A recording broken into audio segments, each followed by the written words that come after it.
Então, boa tarde aí, Ludmila. Vamos iniciar aí, né? O pessoal foi entrando aí, pode tendo sem restrição aí para entrar na sala.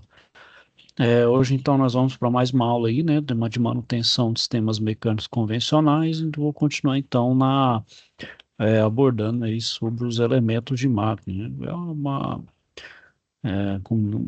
Um fundamento que a gente precisa ter aí, né? Uma vez que a gente lida com a manutenção, né? A gente lida ali com peças, né? Montagem e desmontagem de peças. Então precisamos ter, né, essa noção desses elementos, né?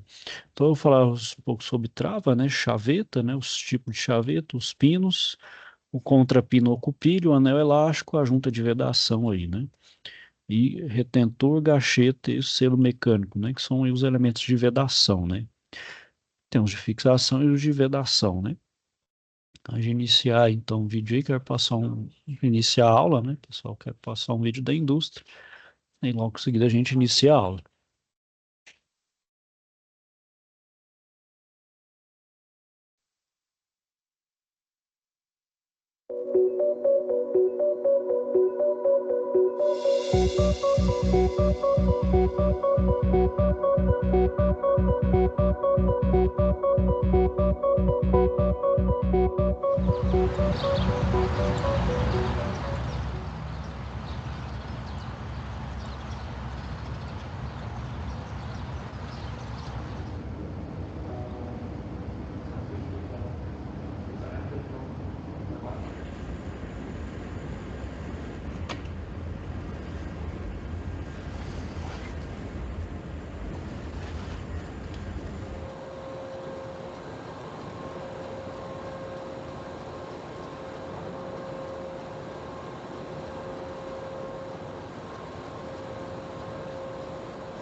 Bom, então vamos lá, deixa eu iniciar aqui, né? Bom, então como eu falei, né, continuando aí na parte de elemento de fixação, falar aí da trava, né? A trava ela funciona então junto com os parafusos, né? Ela ela é utilizada, né, pessoal, para impedir que essas uniões roscadas, né, com a porca e o parafuso de um furo roscado, soltem devido à vibração, né? Principalmente nas máquinas que tem muita rotação ou tem muita dinâmica, né, de vibração ali rotativa. O que que tende a ter a vibração? Tende a desenroscar, né, tanto a parafuso ali, a porca, né, fazendo então que esses parafusos soltem e as uniões se desfaçam, né. Então, a trava é justamente para impedir, né, que essas uniões roscadas elas se soltem, né. E ela tem duas formas de funcionamento, né. Então, ela é por fechamento de forma, né? Então, ele é feito através do formato dessa trava, fechado em união roscada, ele é o mais seguro, e por fechamento de força. Então, ele é feito através da aplicação de uma força de compressão dessa trava na união roscada, que aumenta o atrito, dificultando que a união se afrouxe. Bom, só essa questão da força aí, pessoal, até um certo nível de tolerância de vibração vai, porém ele não é garantido, né? Pode ser que se o nível de vibração ali for muito forte, chegar ao nível de ressonância, o que vai acontecer pode chegar então a desfazer, né? Então é uma trava relativamente mais simples. Então ele é menos seguro e não vai garantir que a minha união seja desfeita, né? Não vai garantir que a união, né, continue ali junta. E um exemplo desse tipo é a arruela dentada, né? É um exemplo de fechamento de força, né? Bom, o outro elemento que a gente tem é a chaveta, né? Ele também é um elemento de fixação. Ele tem um formato retangular ou semicircular, vai depender ali de qual formato se usar. E a função dele, pessoal, é realizar a união móvel, né, entre dois elementos de um conjunto mecânico, geralmente um eixo e uma engrenagem, né? Então, além de promover a fixação, ela também transmite o movimento dessas duas partes unidas, né? Então, por exemplo, se eu tenho um eixo e uma engrenagem, ela evita, por exemplo, que o meu eixo escorregue, uma vez que a chaveta trave com a engrenagem, então eles movimentam de forma sincronizada, que um não se escorregue em relação ao outro. Então, evita esse escorregamento, né? E a perfeita transmissão de movimento de um elemento para o outro, né? Eu posso estar transmitindo do eixo para a engrenagem ou da engrenagem para o eixo, né? Então eu consigo, vamos dizer assim, ter praticamente 100% de eficiência de transmissão de energia, né? Então eu não tenho perca por qualquer que seja aí, pode ser por atrito, escorregamento, qualquer outra coisa do tipo. Então, para promover essa fixação, pessoal, a chaveta é colocada em uma cavidade. Essa cavidade chama rasgo de chaveta, né? Então, todo eixo ali, toda engrenagem, ela tem ali uma saliência ali, um furo ali, que é justamente ao rasgo, onde você é, coloca a chaveta ali, né? E esse princípio de transmissão do movimento é justamente a força de atrito entre a face da chaveta e o fundo do rasgo, então tem que ter uma pequena folga, né? Então, por mais que seja bem justo ali o encaixe, então essas faces da chaveta que vai permitir, né, que evita então a chaveta que garante esse 100%, vamos dizer assim, de engrenamento entre meu eixo e engrenagem, por exemplo, né, evita, ou meu eixo um eixo e a polia, né, então depende muito aí do que vai se transmitir. Então evita esse escorregamento, né, de um em relação ao outro, né, esse movimento ali que acaba que não transmite de forma confiável, né. Bom, a chaveta de cunha, né, ela é parecida com uma cunha, né, para facilitar a montagem, né, e uma de suas faces, ela é inclinada, né, então é um dos mais utilizados na união de partes de elementos que vai realizar movimento rotativo, né, tal como um eixo de uma máquina. Então, ele pode ser colocado de dois tipos, na longitudinal, ou seja, na extensão do eixo, ou na transversal, que é perpendicular ali, né, transversalmente ao eixo, né. As duas formas de se encaixar essa chaveta de cunha, né. A chaveta paralela, essa acho que é uma das mais comuns aí que existe, né?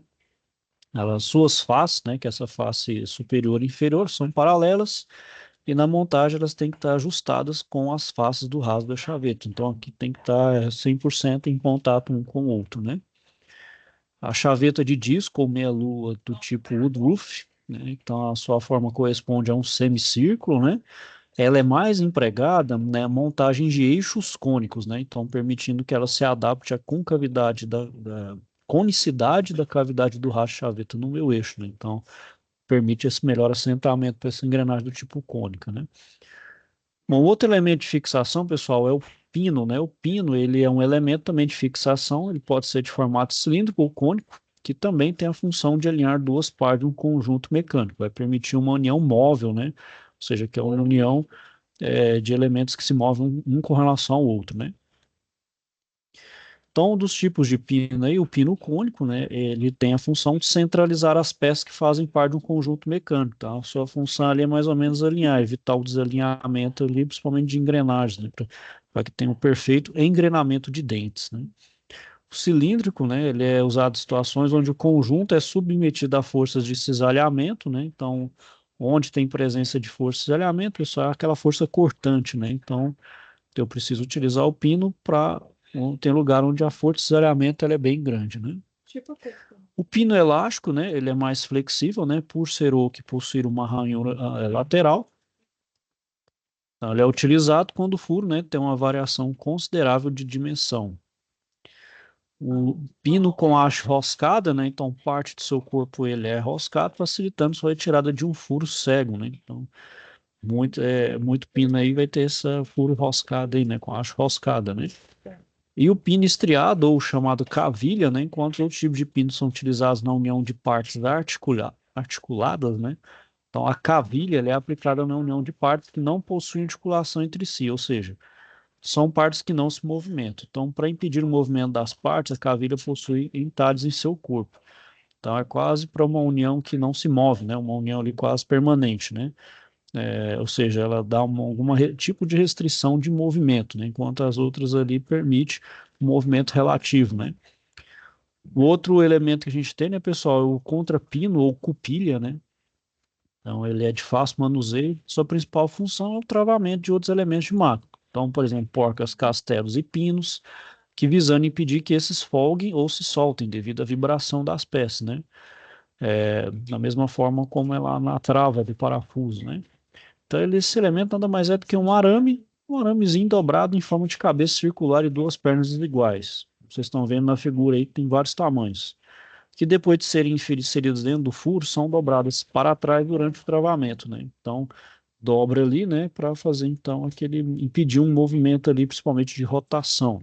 Então, é um, é um elemento bem simples mesmo, é bem rudimentar.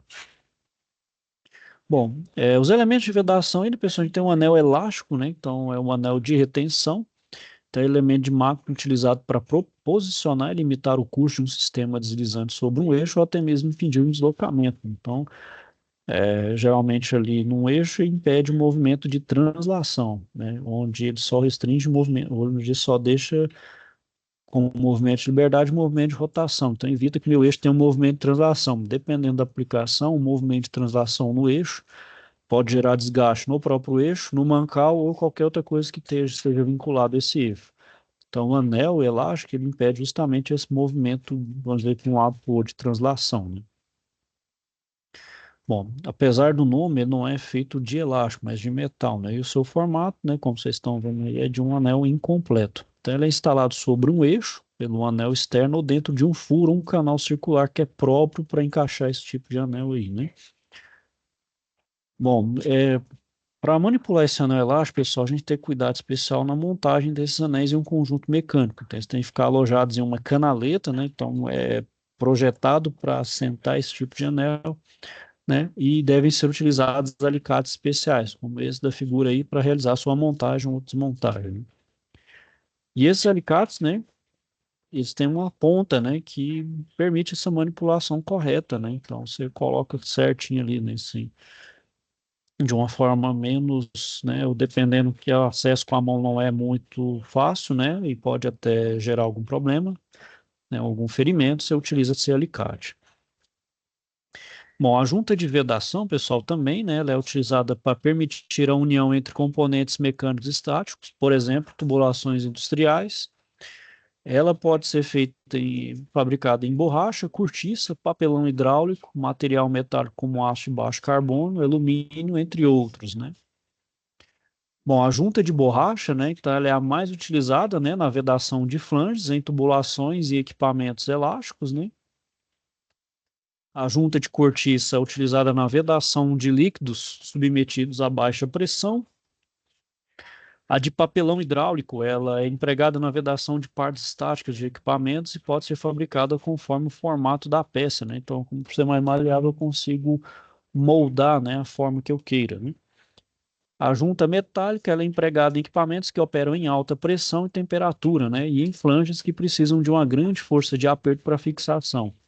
O tipo então de metal a ser utilizado na sua fabricação vai variar, né, de acordo com o material do equipamento do produto a ser vedado, né? Então eu preciso desse cuidado porque é o seguinte, dependendo de um metal e qual outro metal que eu estou usando como junta, pode funcionar como uma pilha, se tiver uma presença, por exemplo, de um meio agressivo ali que funciona como um transporte de íons, e funciona como uma pilha, aí um vai sofrer oxidação, o outro vai sofrer redução. Aí pode ajudar numa corrosão e no desgaste da máquina. Então, preciso saber qual material utilizar, dependendo ali de qual metal que eu quero unir, dependendo do que ele trabalha ali. Então, além disso, eu tenho que, para escolher também o material da junta, eu preciso saber qual a pressão de trabalho, temperatura e o tipo de fluido que é confinado, né? Então, por exemplo, para uma junta metálica, né, ela pode ser aplicada com pressões superiores a 88 kg força por centímetro quadrado ou em temperaturas acima de 440 graus, né? Exemplo típico aí o motor, né? Então, aquelas juntas no motor ali é uma situação, né? Óbvio, o motor não chega na 440, mas o nível de pressão ali é grande, né? Então, preciso de uma junta metálica, né? E cada material então utilizado na fabricação desse elemento de vedação tem um limite máximo de resistência à temperatura, que também depende da pressão e do tipo de ação corrosiva que o mesmo vai estar submetido. Então, preciso saber qual o ambiente ali que eu estou sendo utilizado. É um ambiente agressivo do ponto de vista químico, que ataca ali, né, de corrosão. Se não, então, cada situação, eu tenho que escolher uma junta de vedação distinta aí. Tem alguns danos, pessoal, que as juntas podem sofrer, né? Então, por exemplo, um excesso de esforço e um torque também elevado na instalação. Então, por exemplo, essas juntas, né, elas vão juntar ali vamos dizer, duas metades de uma peça. Então, ali eu preciso aplicar um torque correto, né? Então, só aplicar um torque errado ali danifica, né? E ela perde a sua função, que é de vedar. Então, por exemplo, se não for observado por exemplo, a junta metálica, se a gente não observar essa compatibilidade química do fluido em relação ao material de revestimento, também a temperatura, então eles podem gerar danos. Então, pode gerar vazamento de produto e também a contaminação do meio ambiente, né? Vamos supor aí um sistema de bombeamento aí de amônia, né? Se eu pegar uma junta de uma bomba e essa junta não for capaz, por exemplo, de vedar ali, pode gerar um vazamento da amônia justamente ali pela junta e causar ali impacto, né? Então, a gente sabe que a amônia é altamente tóxico, né? Então, pode vir a gerar algum problema de saúde aí, até matar um operador, né? E, então, para montagem de juntas, pessoal, a gente tem que tomar alguns cuidados, né? Então, primeiro, verificar as superfícies que serão fechadas, né, entre si, se elas estão planas, né? Então, se não tem nenhum tipo de irregularidade muito grosseira, tem que verificar se estão perfeitamente alinhadas, né? A junta de vedação, em certo modo, ela consegue dar ela, como diz, auxilia nesse desalinhamento, porém não pode ser nada muito grosseiro, porque isso também não vai, a junta em si não vai fazer vamos dizer, esse milagre da sobreposição aí e ficar alinhado. Então, se tiver algum problema, fazer uma retífica, né, para ficar bem plana mesmo, né, de ambos os lados aí. A junta tem que estar limpa e não possuir defeitos superficiais, como dobras e rasgos, né? E tem que centralizar a junta de forma que esta não ultrapasse a borda interior, né, da superfície em contato, né? Então tem que ser exatamente o desenho ali da minha peça, né? Então, por exemplo, se for um motor ali, tem que ser exatamente ali o desenho ali dos cilindros, das canaletas ali, por exemplo, de passagem de água, né? Que é para fluido de arrefecimento, né? Então tem que ser perfeitamente ali alinhado. E o aperto dos parafusos, né, pessoal, quando eu vou unir as duas metades ali com a junta, não tem que ultrapassar o valor especificado no projeto. Então, no projeto ali tem um torque a ser dado, né? Porque aperto em demasia, você destrói a junta e compromete a vedação. Então, Nesse caso, tem que se utilizar um torquímetro, né? Muitas vezes não se utiliza, mas é bom usar, fazer o uso do torquímetro. Bom, o anel de vedação, né, pessoal, que também é chamado de O-ring, né? Ele é em formato de anel, ele é empregado em conjuntos mecânicos, pode ser estático ou dinâmico. Ele é alojado em uma cavidade, então, pré-dimensionada, né? Então, ela é uma ranhura. Então, essa ranhura, ela tem que ser projetada para assentar esse anel O-ring, né?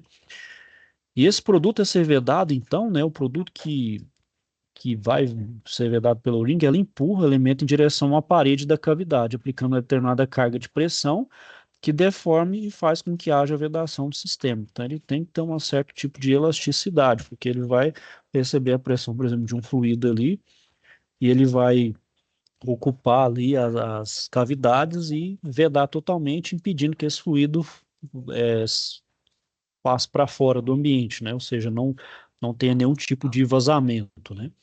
Então, quanto maior a carga de pressão, né, maior a deformação do anel O-ring, né?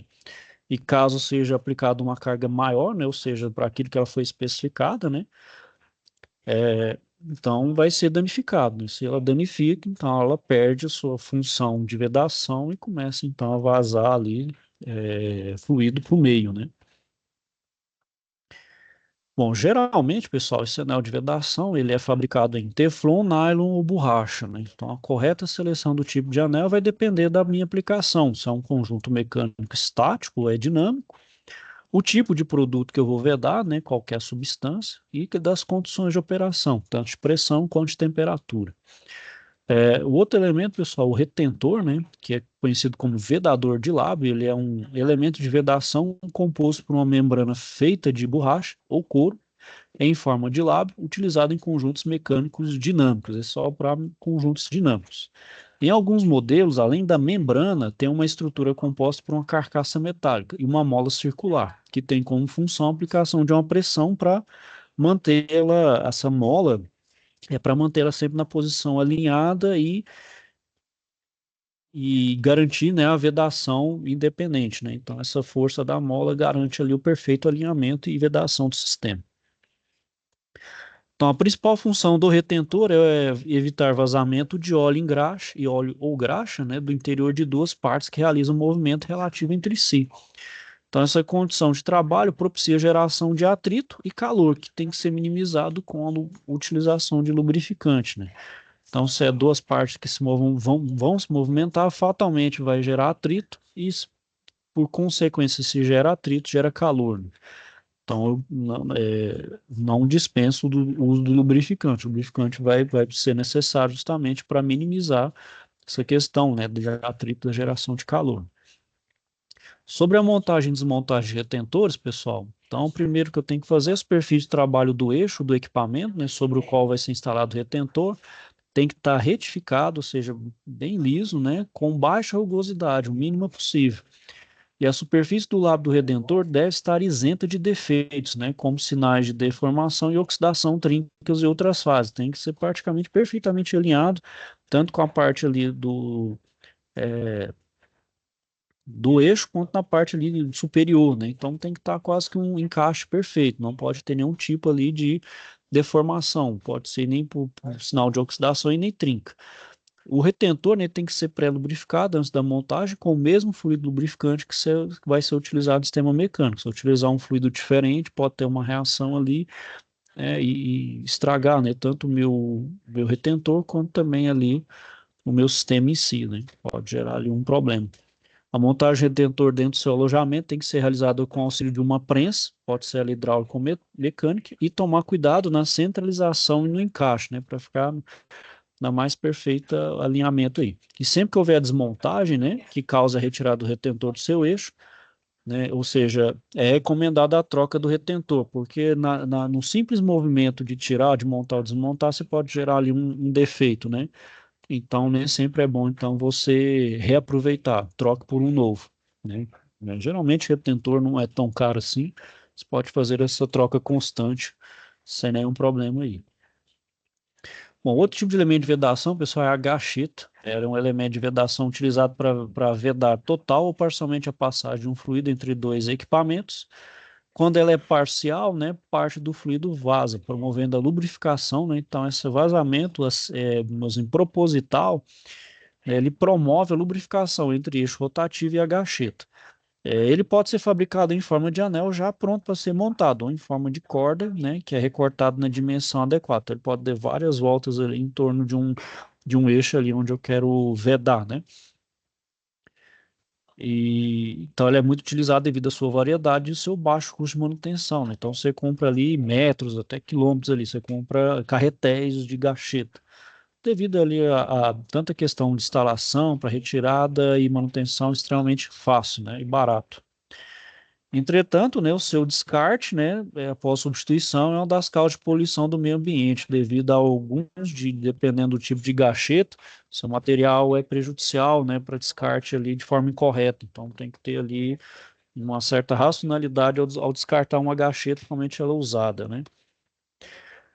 Bom, então, geralmente, né, para realizar essa vedação, são utilizados, então, mais de um anel de gacheta, ou pode utilizar vários pares de anéis, ou se não, ela ali, que é linear, né, que é em forma ali de corda, ou formato quadrado, você vai dando voltas ali, né, quantos for necessários. Aí tem procedimentos, dependendo da máquina, né, quantas voltas, por exemplo, tem que dar de gacheta né, numa bomba, num conjunto motobomba, né, qualquer outro equipamento que exija uma gacheta.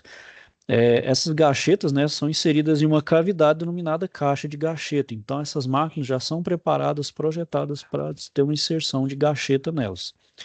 E para manter esse elemento de vedação inserido entre a caixa de gacheta e o eixo rotativo, né, de forma que aguente ali, que mantenha uma pressão, né, para promover essa vedação, é denominado uma peça denominada de sobreposto, ou seja, vai como se fosse uma camada a mais ali para poder garantir a pressão, né, entre o eixo e a gacheta, para justamente garantir a vedação entre o eixo uma área externa, né? Bom, os principais materiais utilizados na fabricação de gacheta é algodão, amianto, nylon, teflon, borracha e alguns metais, como alumínio, cobre e latão, né? Então, se vocês estão vendo aqui, pessoal, aqui tá falando graxete, mas é gacheta, viu? Então, desculpa do erro de português aqui. Então, tem um lugar, né, onde você então coloca esses anéis de gacheta, né, e no final você coloca aqui uma sobreposta, como se fosse uma camada a mais para justamente manter a pressão aqui, né? Então a gente coloca N voltas aqui de gacheta de forma a manter a pressão, né? Essa pressão aqui, ó, por exemplo, entra água aqui, né? Então, por pressão, o que que pode ocorrer? A pressão ali, o fluido vaza água pelas folgas ali, né? Pelas pequenas folgas que tem aqui no eixo, né? Então, a gacheta evita justamente, né, pela pressão ali que entre fluido, né, e o fluido acaba vazando.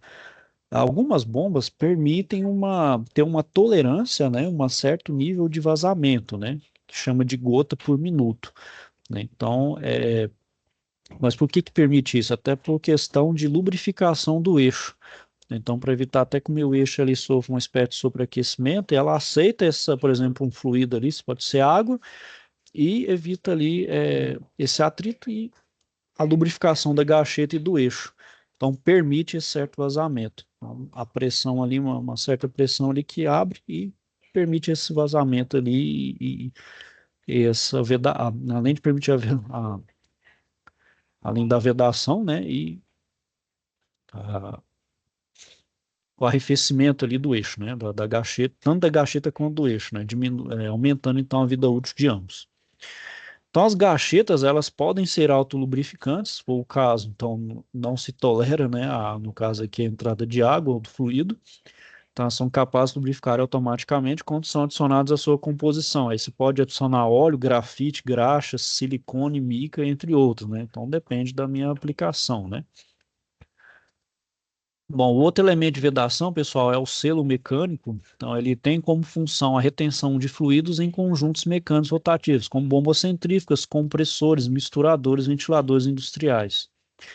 Tem como principal vantagem a redução de atrito entre o eixo rotativo do equipamento e o elemento de vedação, reduzindo assim a perda de energia e tornando o equipamento mais eficiente. Ele pode trabalhar em pressões e temperaturas elevadas e em equipamentos com elevadas velocidades de rotação.